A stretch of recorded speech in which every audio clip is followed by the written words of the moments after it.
కోమటిరెడ్డి ఫ్యామిలీలో political war నడుస్తుంది. Bhuvanagiri Lok Sabha seat వ్యవహారం కుటుంబంలో చిచ్చురేపింది. ఇంతకీ నల్గొండ బ్రదర్స్ మధ్య రాజకీయ పంచాయతీకి కారణాలేంటి? Have a look.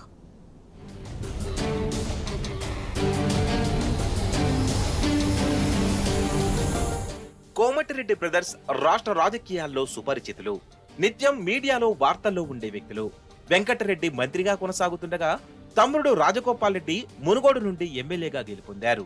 కుటుంబ పరంగా ఎలా ఉన్నా రాజకీయంగా ఇద్దరి మధ్య వైరం కొనసాగుతోంది. అదే ఇప్పుడు జిల్లా రాజకీయాల్లో హాట్ టాపిక్ గా మారింది.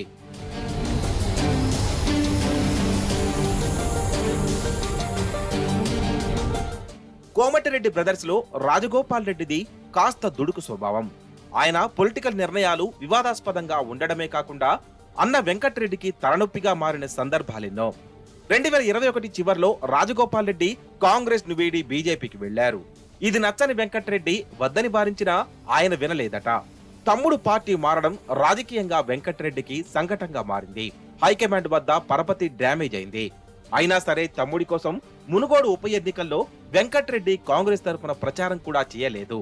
కాంగ్రెస్ ను కాదని రాజగోపాల్ కే ఓటు వేయాలని వెంకటరెడ్డి చెప్పిన వీడియోలు వైరల్ కావడంతో కొన్ని రోజుల పాటు విదేశాలకు వెళ్లిపోవాల్సిన పరిస్థితి వచ్చింది. ఇది పార్టీలో వెంకటరెడ్డికి మైనస్ గా మారింది. ఆ తర్వాత మొన్నటి అసెంబ్లీ ఎన్నికలకు ముందు రాజగోపాల్ తిరిగి కాంగ్రెస్ గూటికి చేరాడు. ఎన్నికల్లో ఒకరు నల్గొండ నుండి గెలుపొందగా మరొకరు మునుగోడు నుండి విజయం సాధించారు. అయితే మంత్రి పదవి విషయంలో ఇద్దరూ పోటీ పడ్డారని పార్టీలో టాక్. కాగా వెంకటరెడ్డికి మంత్రి పదవి వరించింది. రాజగోపాల్ రెడ్డి తనకు మంత్రి కావాలని హైకమాండ్ పై ఒత్తిడి తెస్తున్నారు. ఎట్టి పరిస్థితుల్లో మంత్రిని అవుతా అని తన అనుచరులతో చెప్పుకుంటున్నారట. అటు రాజగోపాల్ రెడ్డికి మంత్రి పదవి ఇవ్వాలని నియోజకవర్గాల్లో పార్టీ శ్రేణులతో యాగాలు కూడా చేయిస్తున్నారు. అయితే అధిష్టానం రాజగోపాల్ కు మంత్రి పదవి విషయంలో సానుకూలంగా లేదన్నది పార్టీలో జరుగుతున్న చర్చ.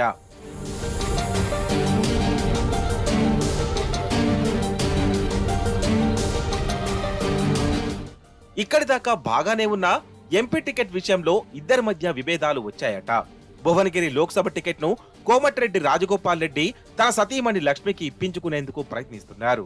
తన సతీమణి లక్ష్మికి ఇస్తే గెలిపిస్తామని తన అనుచరులు కూడా పోటీ చేయించాలని కోరుతున్నారని తన మనసులో మాట బహాటంగానే చెప్తున్నారు. ఒకవేళ తన సతీమణికి ఇవ్వని పక్షంలో ఎవరైనా బీసీ నేతకు టికెట్ ఇవ్వాలని రాజగోపాల్ ప్రపోజల్ పెట్టారు. అయితే కోమటిరెడ్డి వెంకటరెడ్డి మాత్రం తన అన్న మోహన్ రెడ్డి కుమారుడు సూర్యపవన్ రెడ్డి లేదా చంద్రపవన్ రెడ్డిలో ఒక్కరికి టికెట్ ఇప్పించుకోవాలని సర్వశక్తులు వడ్డుతున్నారు. ఒకవేళ ఈ ఇద్దరిలో ఒకరికి భువనగిరి టికెట్ ఇవ్వని పక్షంలో తన కూతురికి నల్గొండ లోక్సభ సీటు ఇవ్వాలని వెంకటరెడ్డి హైకమాండ్ ముందు అర్జీ పెట్టారు. Komatireddy brothers proposals Congress high command కు తలపోటుగా మారాయి.